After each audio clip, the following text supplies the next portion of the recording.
Welcome to First Bite, the Pride of Detroit midweek podcast. We are back. We have big news to talk about. Dan Campbell is officially now the Detroit Lions head coach. And instead of previewing candidates anymore, we actually get to talk about the actual candidate with an actual expert on the Lions' next head coach. My name is Jeremy Resman. I will be your co-host for First Bite. You can find me at Detroit Online on Twitter. With me, as always, is Ryan Matthews. Ryan, how we doing today? I'm feeling fulfilled. Yes. For a variety of reasons that we won't get into necessarily, but I'm excited that we have somebody to talk an actual Lions hire with. Yes, I am very excited about that too. And by the way, Ryan is at Ryan_POD on Twitter, if you don't know yet. Our special guest today to talk us about Dan Campbell. This is going to be the first part of a series of podcasts because we want to get in depth here with Dan Campbell, and he had several stops along the way. So we're going to talk about his Dolphins days with our special guest, Hal Habib, who is the Dolphins beat writer, longtime Dolphins beat writer for the Palm Beach Post. Hal, how you doing today? I'm doing great. How are you guys doing? Very, very good, and also very jealous of your Florida background, if I do say so myself. But let's just jump right into it, Hal. I picked you out specifically because I was looking through some of the 2015 articles there coming out of Miami when he was there, and you seem to be one of the people that was completely on board for kind of taking the interim label off of Dan Campbell during his time in Miami after being the interim coach for 12 games there, going 5-7. What did you like about Dan Campbell there in Miami that made you think he should probably stick around? Pretty much everything. That's the short answer. He came in after a 1-3 start under Joe Philbin, and it was pretty much a breath of fresh air, really. He, as an ex-player himself, he knew what buttons to push on this team. He pushed them. He made the team better. He made the players want to play for him. He inspired them in ways Philbin never did. There was just so much going for him and for the team that I didn't see under Joe Philbin. And that's why I argued for the Dolphins to not overthink this, to just take off the interim label and move on with Dan Campbell. And, even though they wound up going with Adam Gase, you could see that, owner Stephen Ross at the time even made comments like, I love Dan Campbell, and I could see him being a head coach someday. So there was that respect level that, for whatever reason, wasn't enough to push him over the top here in Miami, but still, you could see this guy had a future in the league, and it wasn't just as an assistant coach. Yeah, absolutely. And Hal, thanks for being on the podcast. We really appreciate it. For my thinking, what I want to get your take on is Dan Campbell has kind of been he's been characterized and almost turned into a caricature of this like old school football player who, Oklahoma drills and, tough nose. Did you get that sense of Dan Campbell when he was down in Miami? In some ways, yes. And in the right ways, no. What I mean by that is, when he came aboard, he did install some of those drills where guys were going, one-on-one, and other guys were circled around, and there was a lot of hooting and hollering and all of that. And there was a lot of rah-rah to him as well. But at the same time, he knew that you can only push guys so far before their bodies would break down. And one of the things that the Dolphins did under Philbin, for whatever reason, is they went easy on Friday and they picked up the pace in Saturday workouts, even though there was a game on Sunday. And Dan came aboard and said, wait a minute, that doesn't really make any sense. And he flip-flopped those 2 days. And that really did seem to kind of liven up what the guys were able to do on Sunday. And that's just one example. As far as, old school, he was a tight end in his day. And there's a lot of hard-nosed football to him. But the players respected that, and they responded to that. And, what's wrong with old school football when it's done right.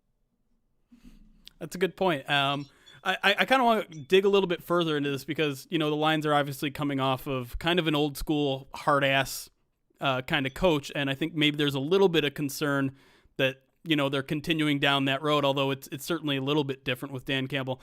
But you mentioned a couple things in your column today that kind of stuck out to me, where it was like and you kind of just briefly talked on it there. You said he knew when to mash the accelerator, he knew when to pump the brakes, though, and so how did he maybe relate to players in a way that didn't seem like he was kind of an authoritarian type? Well, he was only 39 at the time. So, when you're barely older than some of your oldest players, guys like maybe a Cameron Wake, it's probably that much easier to relate to your players. So that was one thing. I think back to some of the simple things he did where Philbin had him wear suits on all the road trips, and Campbell was more concerned with them being comfortable when they were traveling on the road, and just all kinds of other ways that he was able to, like I said, inspire them, where some of the players were very vocal toward the end as far as, we want Stephen Ross and the Dolphins to keep this guy. And how often do you see players just outwardly campaigning for a guy who's an interim coach to become their permanent coach? So, all of that kind of came together in a right way where Dan didn't make any apologies for the fact that he had a lot of rah-rah to him because, hey, in so many ways, he was the anti-Joe Philbin, and that was just what this team needed, at least what this team in Miami needed. And, I think you do a really good job in that, in, some of the articles that you wrote about him, Hal, in terms of, portraying him to be, a player's coach, essentially. And, in his time in Miami, I think to shift gears a little bit here, what types of connections do you think he made with coaches during his time in Miami? Are there like any specific guys that you remember Campbell being close to, people that would maybe suspect, Campbell would be thinking for assistance in any capacity? Well, one of the key things Dan did right away was he elevated Darren Rizzi from special teams coordinator to assistant head coach. And it's interesting because when you look at the Saints staff this past season, who was the special teams coordinator is Darren Rizzi.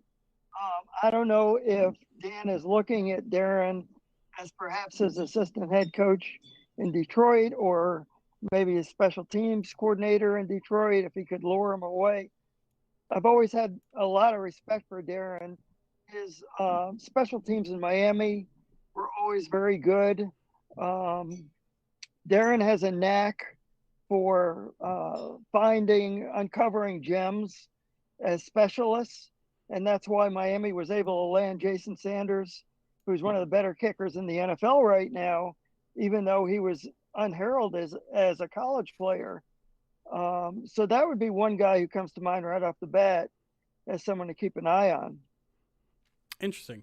Kind of sticking with the Miami times, you mentioned the Dolphins eventually decided to move on from Adam Gase. Was there ever really a reason given that Dan Campbell wasn't the guy for the job? You said he had player support. You said even ownership mentioned that they, maybe even wanted to stick around. Why do you think, he didn't end up landing that job in Miami? Well, I mean, back at that time, Adam Gase was one of those flavors of the month type coaches. He was kind of an in-demand name, a hot name. He had the tie to Peyton Manning, and certainly he had the endorsement of Peyton Manning. And on top of that, he was sort of the offensive mind that the Dolphins thought they needed after so many years of, remember, the Dolphins went from Dan Marino to decades, literally decades, of having a first down as a cause for celebration. So owner Stephen Ross was sort of like in the mindset of the heck with this. We need a guy who's going to bring some excitement to the fan base. And so they became enamored with Adam Gase and what he might bring to Miami and how he might sort of get the most out of Ryan Tannehill's potential. Well, we see the most of Ryan Tannehill now, but it's in Tennessee. It's not in Miami. So, sort of how did all that work out? Well, we know how that all worked out, don't we? Yeah, for sure.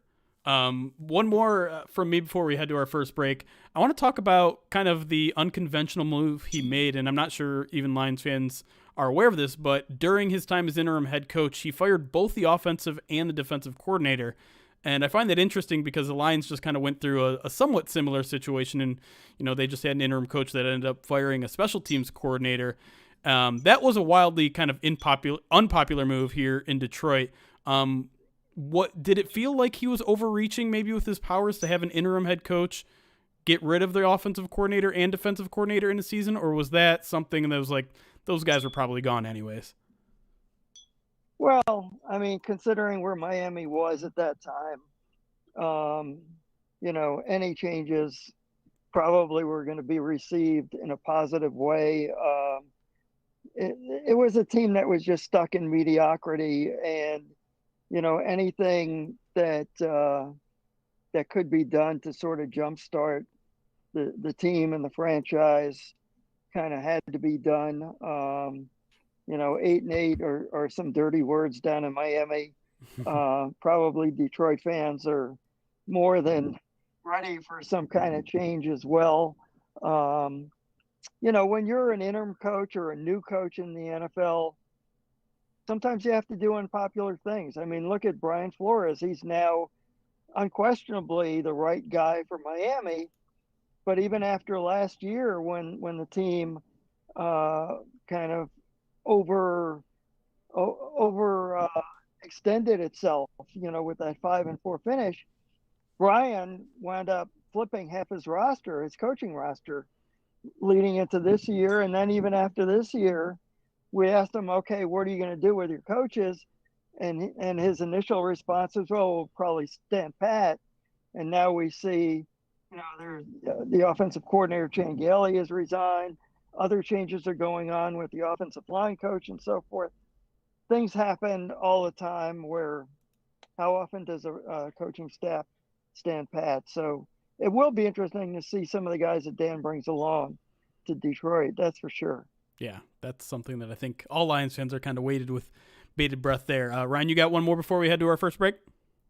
Let's take a break. Okay. Let's give Hal some time to reassess.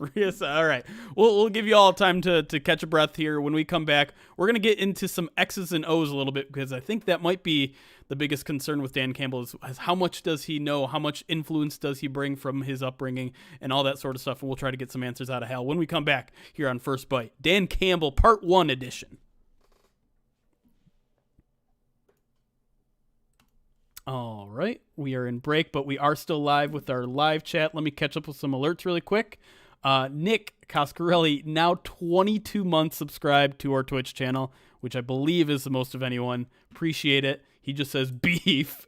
And then Constrictor also with the Twitch Prime sub for 7 months. Appreciate that. We got a whole bunch of follows in between that. I did turn the alerts off just because I know the volume's a little low on this episode. I don't want the alerts necessarily interrupting the show here for our live audience, but appreciate that. Appreciate everyone here on YouTube as well. We have over 230 viewers between both Twitch and YouTube, so in the middle of the day, that's pretty amazing on a Wednesday.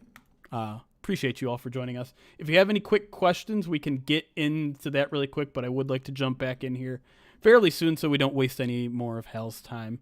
Again, we do appreciate you joining us. A lot of debate about Adam Gase going in our chat. Understandably so. He good as a offensive coordinator. As a head coach, though, not so great so far. I think he was pretty good at having Peyton Manning. He was pretty good at having Peyton. Yes.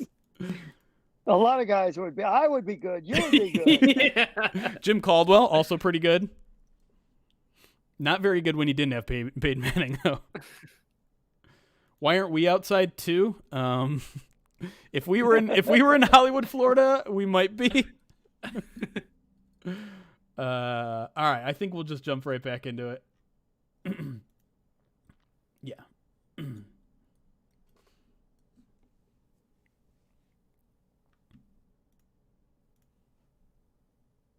And we are back on First Bite, here with Hal Habib from the Palm Beach Post, talking about Dan Campbell and his days down there with the Miami Dolphins.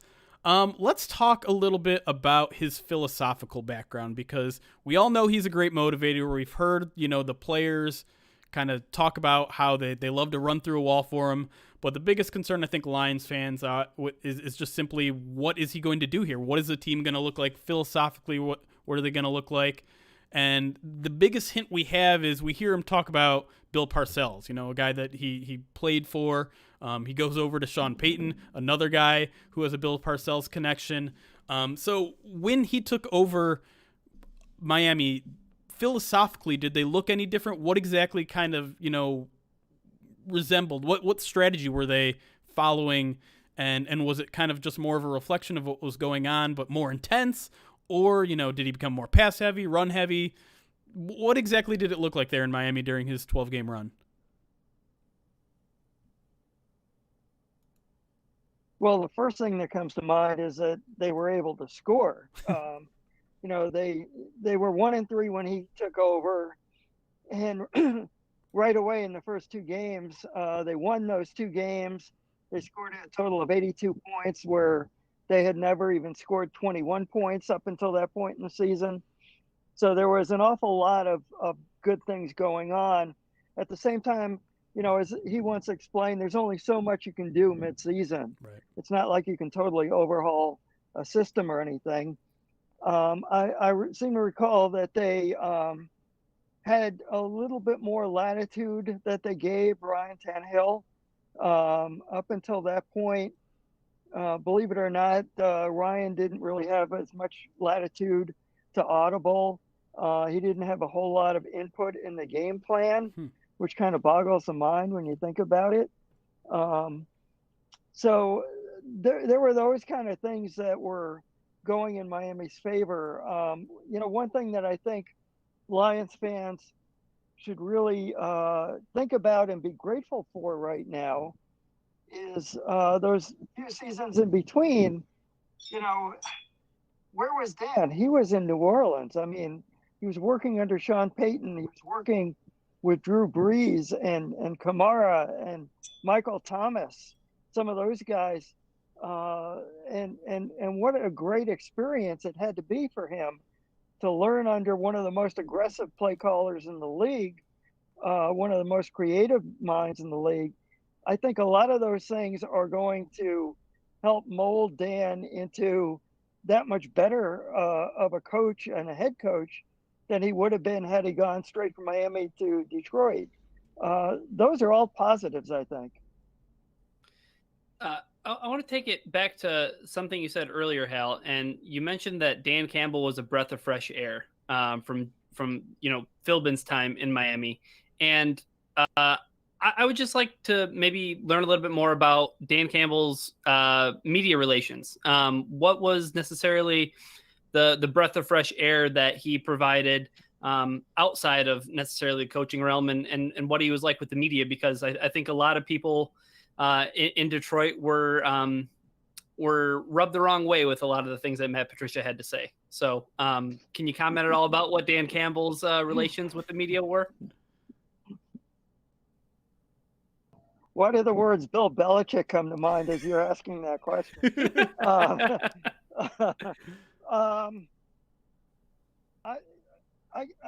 As I answer that question, first thing you have to know, and being up in Detroit, I wouldn't expect you to have followed this closely. Joe Philbin was as close to the best as any head coach could ever be.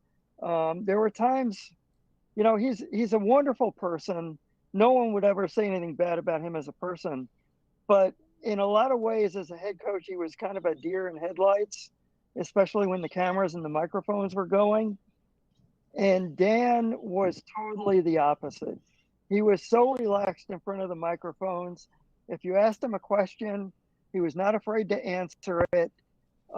He spoke what was on his mind, I thought. He was thoughtful. He was engaging. I think that the reporters up in Detroit are going to enjoy working with him. And likewise, as an extension, I think the fans are going to see that he's a real person. And you'll get to know who Dan Campbell is, not just as a coach, but as a person. And I think when that translates all the way to the fans, how could it not translate as well to the players and the guys in that locker room? All of that, I think, is a positive too. Yeah, that's a really good point. And so far, all I pretty much know about him is he really likes Metallica. He likes to run the Oklahoma drill, which you can't even do anymore, I think, by NFL rules. And I don't know, we joke that he likes red meat, but I don't even know if that's technically true. We'll probably see. But yeah, it'll be good to get to know him as a person, as we're, spoiler, less than 24 hours away from his initial press conference with the media. I do, and this might be testing your memory a little bit, but this is something that I always I ask just about every one of our guests with their head coaching candidate, and it's because it's a bugaboo of mine with a lot of current head coaches. Do you remember what he was like in terms of his aggressiveness when it came to like fourth down situations, kicking a field goal versus going for it? Again, if this is I know we're talking 2015, I'd be hard pressed to answer some of those questions about what the Lions were doing back then. But do you have any recollection maybe of what he was like in those kind of situations? Nothing comes to mind off the top of my head. I would just say that if he learned anything from Sean Payton, that I think that I think he would have learned that fourth down doesn't mean you have to absolutely always punt. Stuff like that. I think that he probably learned the benefits of being aggressive. I mean, we all saw what Andy Reid did the other day. Yep. And that probably, I would hope, sent a message to a lot of teams and a lot of coaches who, in the words of what Lane Kiffin once told me, so many guys, it's not a matter of coaching not to lose. It's a matter of coaching not to get criticized. And Yeah. I would hope that a lot of guys have moved past that and are bold enough to do what's really inside of them. Fingers crossed. You nailed exactly my feeling too. So, I guess we'll have to wait and see on that one. But I hope I'm with you. I hope he learned from Sean Payton a little bit. Not that Payton is the most aggressive, but he certainly, goes for it every now and then. Mm-hmm. Yeah. The only question I have left for you, Hal, and I don't expect you to have a crystal ball. So this is just you speculating and shooting from the hip. But Dan Campbell signed a 6-year agreement to be the head coach of the Detroit Lions. Do we think that Dan Campbell sticks around for 6 years in Detroit? Well, if you ask me that question about most any NFL coach, I would probably bet the under because let's face it, how many do? How many Pete Carrolls and Bill Belichick's and those kind of Mike Tomlins, how many of those guys are out there? I mean, even when it went well, is Doug Peterson still in Philadelphia? The smart money would bet on the no side, but would it shock me if he succeeded up there and if he were still up there after the contract runs out? It wouldn't shock me. I would hope for long-suffering Lions fans that it works out in a positive way. I would just say that excuse me. I would say that You want to give the guy a chance to get his feet on the ground, get his players in there. I would say with the greatest amount of confidence that he will win over the locker room, that players will want to play for him and will want to give their best for him. And in the end, I don't know how much more you can ask. Yeah, and one last, I guess, question that kind of came up as you were giving that answer, Hal, was do you think that there's going to be a steep learning curve for Dan Campbell? Did you experience that at all? I mean, I know you said that they when Dan took over as the interim head coach, they scored a bunch of points, and all of a sudden the team's playing looser, they're playing faster, they're playing harder. Do you expect there to be kind of a learning curve with Dan Campbell, or do you think that he just seems like the kind of coach that's going to hit the ground running? I think he'll try to hit the ground running. I think he's a guy who's confident in his abilities, certainly. I think it doesn't hurt that when you stand next to him, you get the feeling that this guy could still step on the field. So he projects that kind of aura. So there is that. But on the other hand, name me a head coach, any head coach, who would tell you that his first couple of years, he doesn't look back with some regrets and doesn't know that there are things that he could have, should have, would have done differently. They all do. And so that's going to happen, but it's a matter of minimizing that and maximizing all the other stuff. All right, last question before we let you go, Hal. Do you have any, just stories, I guess, of Dan Campbell, whether it's, something he was doing at practice, a conversation you had on the side with him, something he did in coach, maybe something that just Lions fans would really like to hear to maybe get them pumped up or at least get them to know better, get them to know get them to know Dan a little bit better.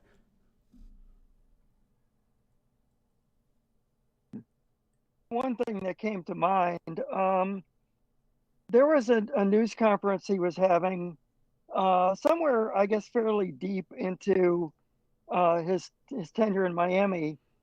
And the sports anchor at the local Fox affiliate asked him why it is that he feels so comfortable in his role, why he's so engaging with the media, what it is in his background that has him, feeling the way he feels.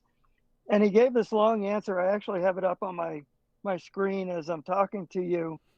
And he talked about when he decided what he wanted to do, with his career, and how grateful he was that Tony Sperano gave him a chance to be an intern, and how grateful he is to be in the NFL. He talked about, I love it. I'm fortunate to be here, being in this role as a coach. How much he loves interacting with the players.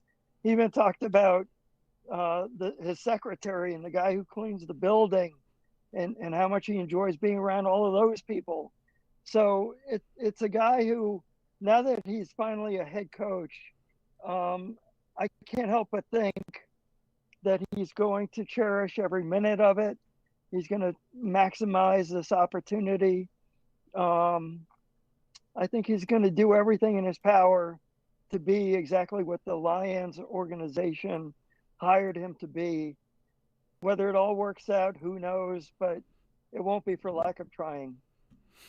That's a great message to leave Lions fans with. Hal, I want to give you a big thanks for joining us today, for giving us a nice insight. If you want more of Hal's opinion on this sort of stuff, you can catch him on Twitter at GunnerHal. He also put out a great article literally today on January 20th entitled "New Lions Coach Dan Campbell Will Give Miami Dolphins a View of the One That Got Away." You're going to want to read that on the Palm Beach Post. Hal, appreciate it. Thanks again, and maybe we'll catch up with you a little bit later to talk a little more, Dan Campbell.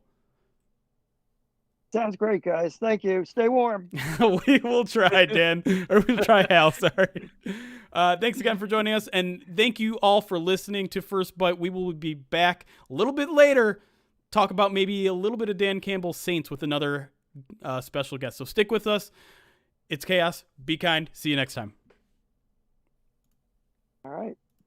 Call recording All off. right, Hal. Great stuff, man. Sorry I called you Dan there. Dale, Dan, Hal, they're the three letter names got me there at the end. Yeah. Thanks again, Hal. We really appreciate it. No, it was great talking with you and kind of remembering an interesting time, at least down here, after so many boring news conferences with Joe Philbin. I didn't want to rip the guy too badly, but man, you could ask him anything, and his answer was always, "We'll see." He thought he was, divulging state secrets. That sounds what are you familiar. Gonna do? That sounds very familiar. Yeah. Sounds very familiar to a Belichick disciple that just left Detroit. So, Hal, you stay warm down there. How about that? Well, I have long sleeves on here. It's probably, 70 degrees. So, it's cold. Yeah, what am I gonna say? Make sure you crank that heat when you go inside. There you go. All right, you have a good day, Hal. All right. I appreciate you again, and we'll put this up on our podcast probably tomorrow, and make sure to tag you in it if you want to share it yourself. Great. Thanks a bunch. All right, man. You have a good one. Take care. You too. Take care. See you.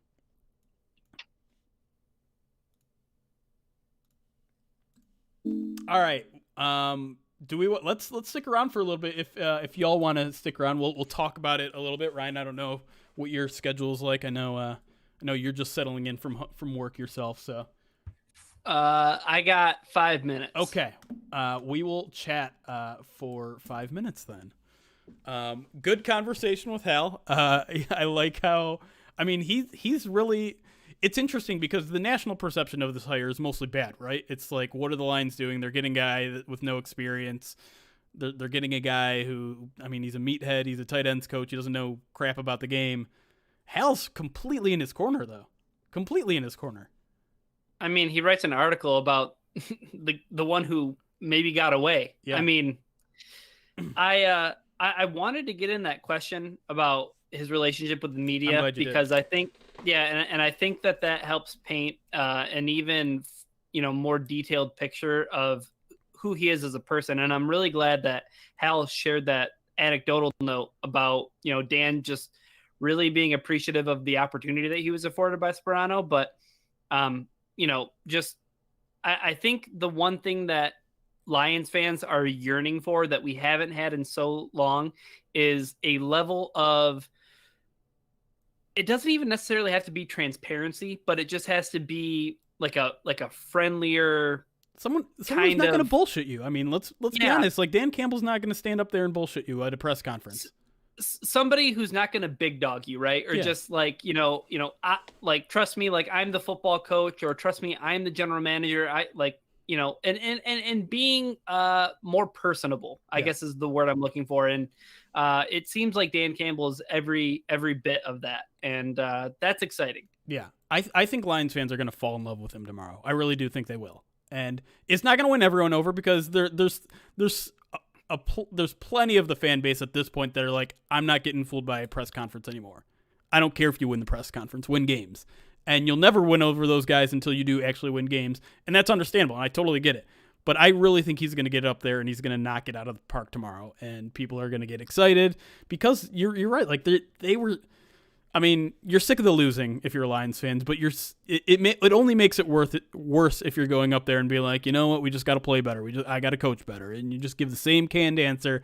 You mask up every injury and you don't talk about any of that sort of stuff. And maybe Dan Campbell does some of that too with injury stuff and keeps it close to the vest. But as he said, it was a complete change of pace from Joe Philbin. He did seem to keep it real, and I think he will starting tomorrow. And that'll start to build the momentum we get with fans in this offseason to get hyped again about this team, because I think we don't have to talk too much about Brad Holmes right now because we'll probably talk a lot about it a lot during our main podcast on Monday. But I think he, won the press conference too. I think a lot of things that he said was impressive, and the way that he said it was impressive. So I can't tell you guys what time tomorrow. I probably wasn't even supposed to tell you that it's tomorrow, but just be on the lookout. Go ahead. Real quick, the one other thing I want to mention is I'm ready to just like have fun watching Lions football because I haven't had fun watching Lions football, truthfully, probably since 2016.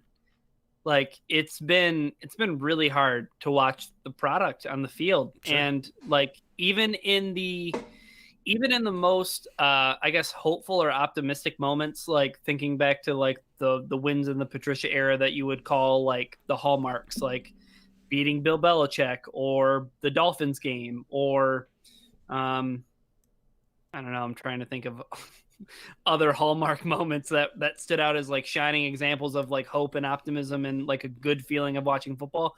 Like they were very few and far in between. Like I'm ready to just buy into something that's going to be fun. And it seems like Brad Holmes is fun. It seems like Dan Campbell is fun. Like the guy, like in the short little video that he put out, like, let's put Motor City back on the map. Like, come on. I mean, like, it's fun. He's going to be a goofball, and it's going to be silly, and it might crash and burn. But I think you're right. It's going to be a wild ride. While entertaining, it is. And yeah, I mean, Matt Patricia was never entertaining from the very first press conference. No, I mean, granted, things got off to a rocky start for other reasons, but yeah, and they never recovered. Like he was never fun. Like.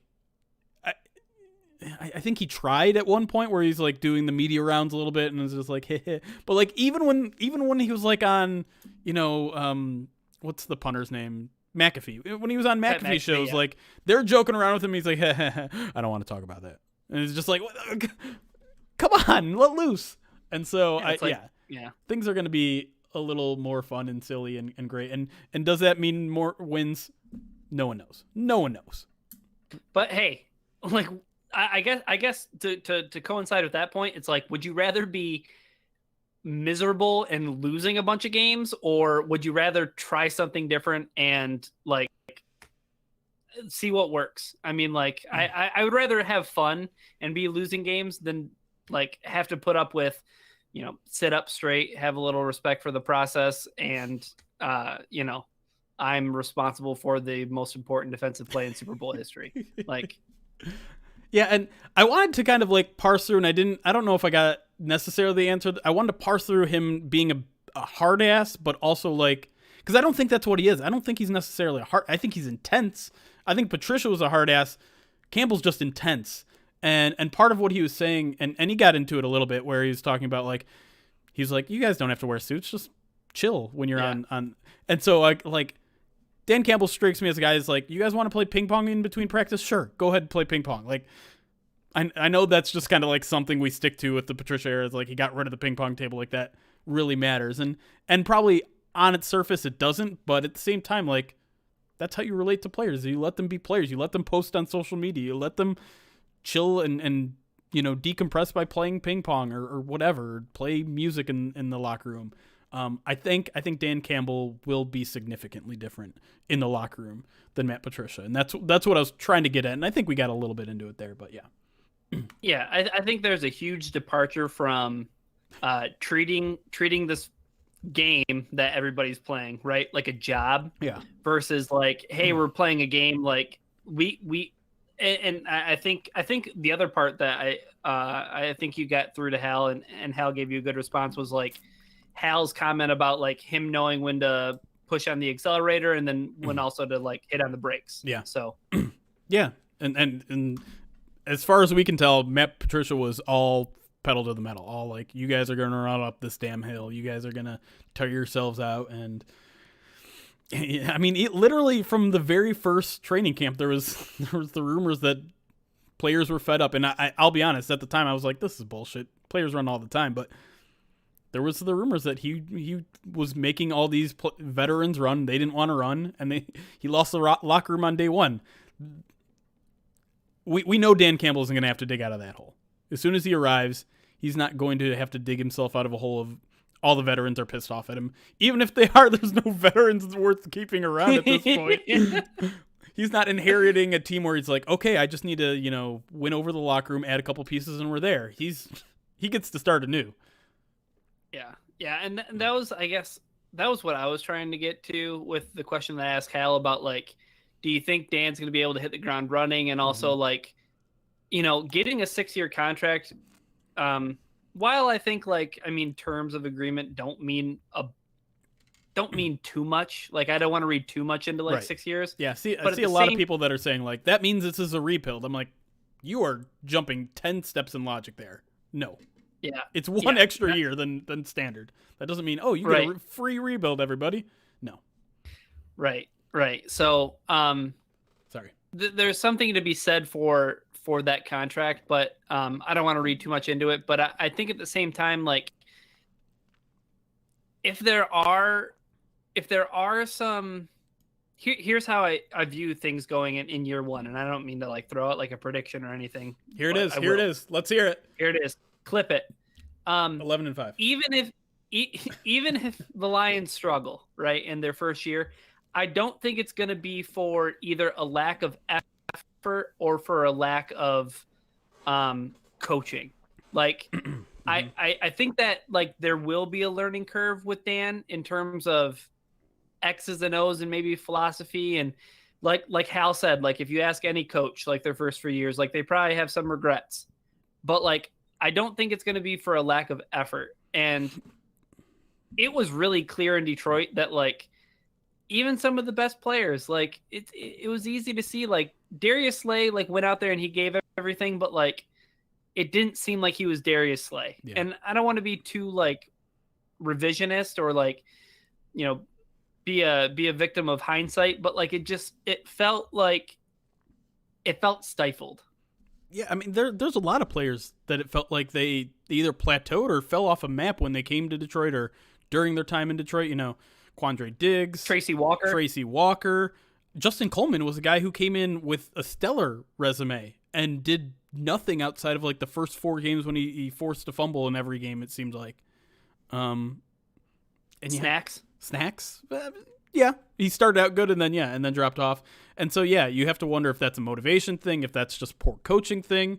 I don't think we ever really saw them not giving them all, even last 2020. I guess that's considered last year now. I thought the team was playing hard throughout Matt Patricia's tenure. But it did seem like there was something missing with coaching because these players that all had this hot potential. I mean, even throw Deshaun Hand in there if you want. It just like they never seem to reach that potential, and I think some of it gets thrown on Bob Quinn probably, but at the same time, like Tracy Walker, what happened there?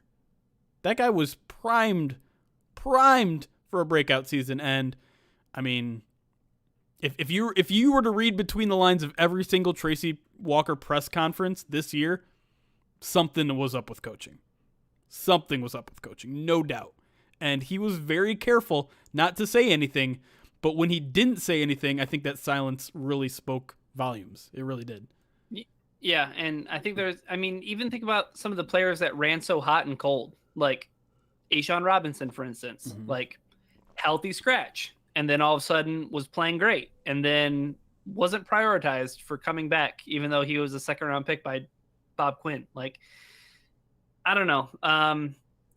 I'm excited to have a coach that players are excited to play for. Yeah, and you've already seen some kind of come out the works, and maybe not as much as you'd like to see, but you also have to realize a lot of these guys are on vacation now. Like they're checked out. They're not watching football. They're probably not even that interested in what's happening with the Lions situation. But Amani Oruwariye retweeted the Lions tweet. Will Harris, I think, did something on both Twitch and Instagram.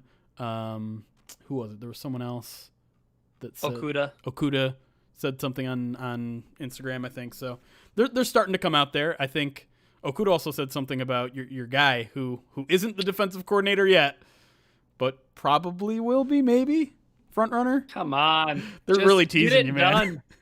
Get it done. A couple people talking about offensive coordinator in our chat, and I think, and we were actually having the same discussion in our Slack room.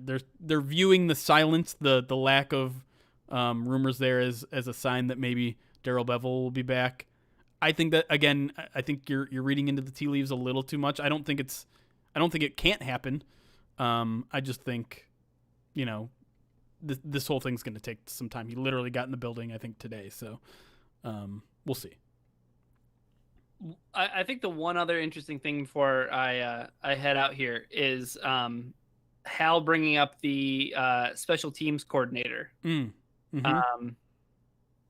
What's his name? Saints guy, I can't remember. Yeah, but he was Darren in Miami? Yeah. Darren Rizzi. He's the current special teams coordinator, so we'd have to pull him away from New Orleans somehow. And I mean, it seems like the Lions already tried to do that in Philadelphia. That's right. They, according to Burkett, they tried to get Dave Phipp. It's just Phipp, isn't it? It's just Phipp. It's Phipp. Yeah. Yeah. So I don't know what they're gonna do there. I mean, they could always just keep their guy there.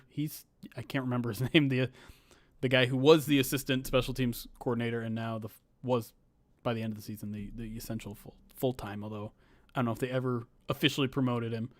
But yeah, I mean, the whole staff at this point, we're kind of still in wait and see mode. I see people talking about offensive line coaches that might be available. Although I think most people hope Hank Fraley is back.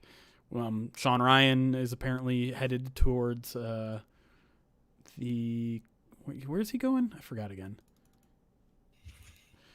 Yikes. He left. My brain's not working today, chat. Panthers.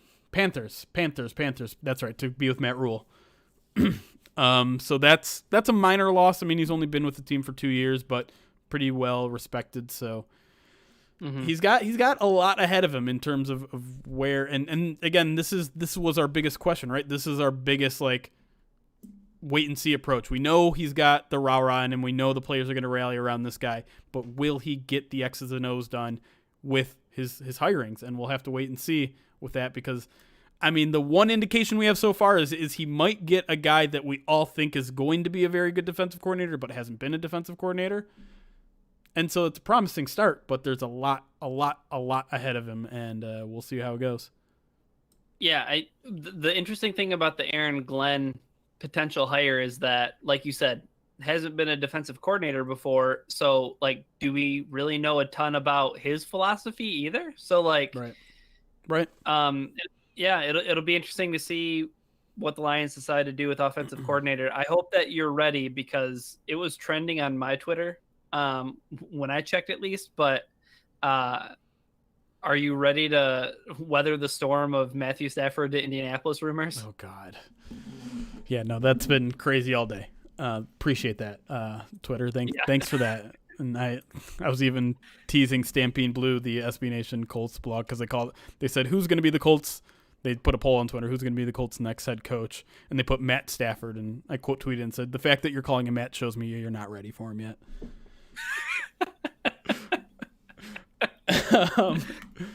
What's your feeling on Robert Prince? Is he back? Good question. Actually, there's a lot of the offensive staff. I feel like I'd be great if they just kept around. Pretty much everyone, honestly, and maybe even Darrell Bevel. But Robert Prince is a guy that every single wide receiver that's gone through the lines has loved.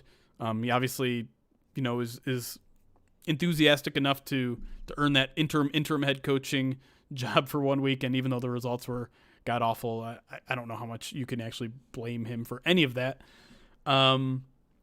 You point to the offensive line coach. We talked to him a little about Hank Fraley. Running backs coach Kyle Kasky, a friend of ours, friend of the show, I would say. He played at Texas A&M with Dan Campbell. They were teammates. Does that mean anything? I don't know, but it can't hurt, right? Can't hurt. So all those are very interesting topics to think about, and we really won't know until some rumors come in, or maybe he gives us some sort of idea tomorrow during the press conference. I would imagine he doesn't. I would say, we're still working out those things. I don't want to announce anything until, it's official. And, that would be the smart thing to do. That's not just him towing the line, but yeah, I think that's where we're at, chat. And I think that's probably where we're going to leave us, unless you got something else to say, Mr. Matthews. Nope. Oh, God. I'm not working. Stop. Your dad was Mr. Matthews? All right, fine. All right, chat. So, yeah, we will be doing another one of these podcasts with a Saints guest. I'm still trying to book it, so it might be until next week. We also kind of want to spread these out because, if we're being honest, there's a big void behind us with no, there's not the Senior Bowl, I guess, is happening, but the Combine is essentially not. So we're going to have a whole bunch of nothing after this. So we'll probably keep it to one first bite per week at this point. So sometime next week, we'll bring on a Saints guest. We might, to be clear, we might record it this week, depending on when I get the guys in. But probably won't go up on the podcast until next week. Madden Sims, mock drafts. Yeah, we'll probably do some of that stuff here. Do you guys want to do like a divisional round Madden Sim on Saturday? We could do that. Do both games. I'll think about it, chat. Is there anyone worth rating? Any of my buddies live? No, not really. Just big timers. You want me to send you to 97.1? No, not gonna do it. Oh, you guys, we could go watch Graham. Yeah, you guys want to go Graham Glasgow? What's he doing? Fortnite? That'll be fun. If you're over here on Twitch, stay on this channel. We'll send you over to Graham Glasgow. You guys can catch up with him. Be nice to him. We all love Graham, obviously. So let's go hang out with him, see what's going on in his off season as he plays some Fortnite. Until Saturday, then I guess we will see you guys soon. If you missed any of this podcast, you can either go rewatch it on YouTube or Twitch, or wait for it to drop on the podcast tomorrow morning. And then we'll do something quick after Dan Campbell's podcast here, just kind of on live streaming, maybe not for the podcast. But until then, y'all, have a good night. Stay fun. And bye. All right, YouTube. Let me just make sure everyone gets over to Graham's channel. Fine. G Glasgow, and then I will close this up. Dude. Oh, That's a lot of people. Okay. Jeremy and Reno? All right, y'all.